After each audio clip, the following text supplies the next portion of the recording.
こんにちは。今回はダンジョン飯第18話への視聴者の反応をご紹介します。このチャンネルでは最新アニメの視聴者の反応や感想をご紹介しています。みんなの解釈や考察を知るとアニメ視聴の楽しみが増えると思いますので、ぜひチャンネル登録をお願いします。それでは最後までお楽しみください。雑なコピーがたくさんだ。アメコミ風マルシル。劇画マルシル。マルシルとライオスのブレが激しいな。マルシル一体くれ。ライオスは分かりやすすぎる。チルチャック全然変わらんやんけ。チルチャックはほぼ見分けがつかないぞ。チルが一番ややこしいな。チルチャックに対する認識はあんまり変わらないんだな。チルチャックのイメージの平行化。再現性が低いのは人に興味がないライオスか。イケメン戦士好き。戦士はすぐわかるやろ。戦士だけはわかりやすい。面白回だな。っていうかライオスのメンバーからのイメージひどすぎだろ。モンスター絡むと洞察力すごいな。ライオスって割とちゃんと人見てるじゃん。モンスター絡みだからよ。忍者来た。友好的でもない忍者とエンカウント。犬に隠されてた人か。2クール目も面白いじゃないか。かわいい子来た。分からせたい系。いなくなった抜け忍か。こいつが仲間になるのかな。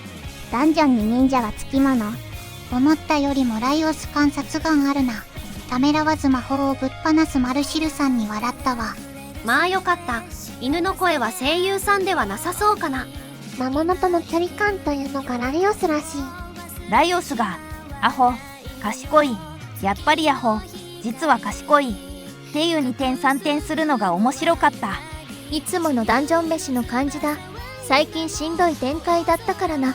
アメコミマルシルは誰のイメージだったんだ。あのインパクト抜群のアメコミ風マルシルとイケメン戦士は誰視点の現実なの？本編だけでも推理してくと結構どれが誰イメージかわかるぞ。偽戦士はライオスさんが最初に除外され、マルシルがイケメンを指摘してるから、チルチャックだとわかりやすい。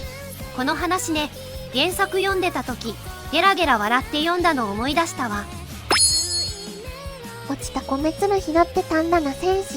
毎回新発見があるな。かっこいい戦士外見で弾かれないのかよ。ミミック界が伏線。ウンディーネ界も伏線。偽マルシルもクールで美人。ダメコ来た。先週逃げてた人。どなた？白の仲間。サムライスピリッツの審判。なんだかんだで面白いなダンジョン飯。今回の話すごい好き。黒子が仲間になるとか言ってるから、てっきり黒子の声優さんが仲間になるのかと思ってたのに騙されたわ。ライオスの観察眼がここまで優れてるのになんで対人が壊滅的なのか。モビルスーツは20機くらい余裕で言えるけど、徳川将軍15人は言えないだろ。そういうことだ。人間関係はインプットよりアウトプットが大事だからね。対人としての配慮が壊滅的なんだ。おお、ちゃんと前回の続きになっている。すごい。犬の声真似で魔物の術を破れるなら、ただのモノマネの域を超えた実用的な技能だな。しかし2クールで終わらせる気が一切感じられない。丁寧に進んでるよね。絶対尺足りない。おそらく2期前提で作ってるな。アニメ1は原作2話がちょうどいいと思う。戦闘メインの回ならうまく回せば3話できるけど、普通に会話シーンの多いと3話は詰め込みすぎになっちゃう。かっこいい戦士はチルチャックなのか。気になったのはライオスの犬声が SE だったっぽいのと、黒魔術よがセリフ気掴んでてちょっと聞き取りづらかったくらいかな。アニメだとイケメン戦士の存在感がすごいので、マルシルが突っ込むとこがようやくって感じでよかった。ライオスはマルシルのことを美人さんと認識してる。とはいえ、シェイプシフターだけで30分使ったか。2クール目でどこまで行くか。より読めなくなってきたな。4クールな可能性も出てきたが、原作14巻だけ最終回2時間スペシャルもあり得るな。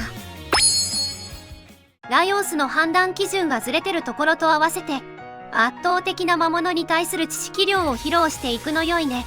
また、視聴者視点では偽物と本物の区別がつくのが、より面白さに拍車かけていたね。にしても、爆発落ちなんて最低。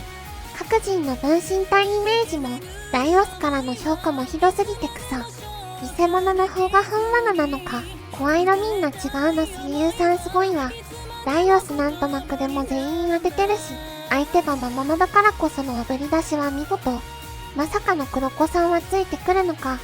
いざ動きある感じで見ると多いなって笑ってしまった。そもそもあるシーンの動きがぬるついてて、そこも声出してしまった。なんだあの動き。小金が若干違うの聞き応えあってよかったな。劇版が壮大なのも大好き。多分サントラ出たらめちゃくちゃ使われるだろうな。今週もあっという間。ライオスが意外とロジカルなものの考え方をするのがわかる謎解き回ですが、ビズメイク点灯ではなく、マルシルに対しては、人間性を見て心眼を判断しているのがいいですね。それと別に、ちゃんと論理的な回も用意しているあたりが心にくい。原作でもお気に入りだったシェイクシフター回。誰がどの幻かもしっかり設定があるのがすごいところ。アニメ版だとそれぞれに声がつくので面白い。しかも幻と本人で微妙に声色が違ったりした気がする。特に戦士。ライオスの犬のモノマネ、本人じゃなくて本物の犬の音源なのかな。熊谷さんのモノマネ音源を加工したやつだったらすごい。あと、めっちゃギャル調にアニメーションがついててクソ笑った。アニメ化ならではな表現最高です。やっぱり狂乱の魔術師はすでにいない王を探してるのか。しかし話が通じるかね。精度の低いシェイプシフターはロタ。最後まで残った偽物もわかるような。ライオスって精神的にはもう魔獣なのでは。何か知らない人出てきた。忍者。シェイプシフター。よりそっくりな偽物かどうかでメンバーとの距離感を分かっちゃうのか。それにしても他人の認識している自分を目の前に突きつけられるのはなかなか来るものがありそうだな。今回は間違い探しだけど、北米版マルシルで笑った。最後まで目つき違う戦士残るのもギャグすぎる。けどライオスの観察眼が改めて確認できた回で、そこに至るまでの活躍がちゃんと活用されてたのが良すぎた。そして新しい登場人物も現れるが一体。コンテアメミヤアキラ、前回の原画に続いて参加か。シェイプシフター、人間への興味はやや薄いが、分析的な観察眼は確かなライオス。戦士はいつもかっこいいよと。ウンディーネの剣をサクッと忘れるうかつなマルシル好き。犬の真似が想像以上に迫真すぎた。寿命ネタに詳しいマルシルもさ。原作から見応えがある面白い回だけど、アニメ化するの大変そうだとも思ってたら、丁寧な描写に色と演技もついて、むしろわかりやすくなってた。吹雪の中でマルシルの手を、伊豆摘が掴んでたのむしろ初めて気づいたわ。絵コンテ見たら雨宮明さんで納得。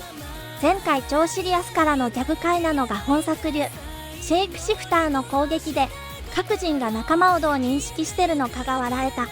これまでの蓄積の賜物だね。日頃からの観察がほんと大事。ライオス名推理からの戦闘もあっさりマルシルが締めて爆笑。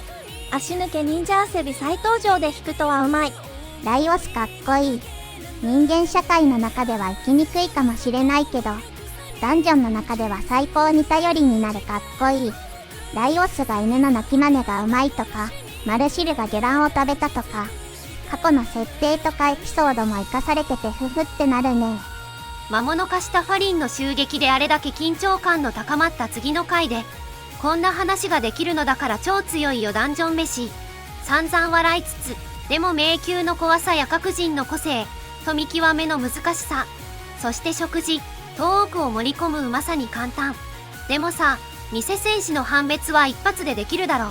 黒魔術で重くなっていたところに、久しぶりの漫才かつ偽物当てクイズのゲーム性も絡めてきてすごく面白かった。正直こういうノリの方が好き。この偽物は誰の印象によるものか、ってのを掘り下げてみるのも一興かも。しかしライオス像がばらけまくってるのおもろい。最後までご視聴いただき、ありがとうございました。皆さんのご感想や注目ポイント、考察などありましたら、コメントで教えていただけると嬉しいです。このチャンネルでは、最新アニメのみんなの反応や感想をご紹介しています。様々な考察や多様な意見を聞くと、これまでなかった視点が増えて、アニメ視聴の新しい発見があるかもしれませんので、ぜひチャンネル登録とグッドボタンをよろしくお願いします。それではまた次回の動画でお会いしましょう。